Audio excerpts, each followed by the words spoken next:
Şirk, şirk deyib gəzən adamlardır. O gün çıxıb, danışıb ki, Mir Mövsün ağa özü xəstə idi, özünə şəfa verərdi, cəmaata şəfa verir. Əvvəla Mir Mövsün ağanın ümumiyyətlə övliyaların məzarı tibb müəssisəsi deyil. Cəmaat da ora sırf şəfa üçün getmir. Cəmaat gedir orada Allaha ibadət eləməyə.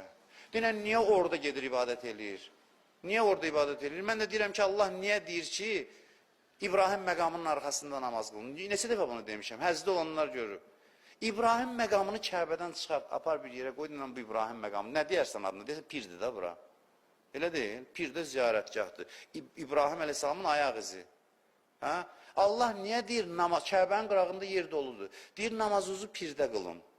Ziyarətgahdır ora, ayaq izidir. Niyə bunu deyir? Bu sual verirəm, cavab ver mənə. Niyə görə orada deyir? Ona görə ki, övliyanın məzarı üstündə dayanmaq təvazö xüsusiyyətidir. Göstərir ki, mən özümdən üstün kimisə qəbul edirəm. Canınız buna görə çıxır ki, bunu qəbul eləmək istəmirsiniz. Davavuz buna görədir. Kimsə gedib orada bir Mövsün ağa ibadət edir 20-ci əsrdə. Sən bilirsən axı ona ibadət eləmirlər. Allah deyir ki, get mənim dostumun qəbri üstündə. Yəni, etiraf elə ki, bu məndən sən Allaha yaxındır. Nə olar, canın çıxmaz bunu desin. Bu sənin üçün ancaq başucalığı gətirər. Allah da bəzən şəfanı orada qərar verir. Bu adam özü o qədər özünü düşünəndir ki, elə bilir ki, biri özünə şəfa istəməyibsə, deməli, heç kəsə şəfa istəməz.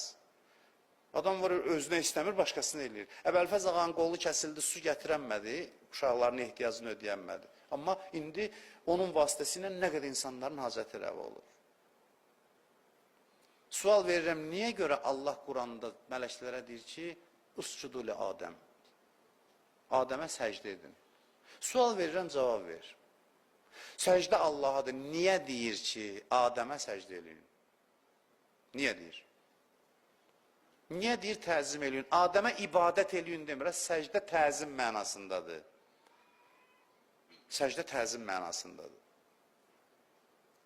Mən bunun arxasında həmişə demişəm, gizli plan görürəm ki, bir dəstə xaricdən məqsədləri budur ki, bu söhbətləri salsınlar, yavaş-yavaş xalqı övliyalardan soyutsunlar, dindən məhəbbəti alsınlar, sərt ehkamcı bir din düzəltsinlər, yaxın şərqdə açdıqları oyunları bu ölkələrdə də eləsinlər. Orada da o bəhslərdən başladılar, getdilər hara qədər, ziyarətgahları partlatmağa qədər, dağıtmağa qədər.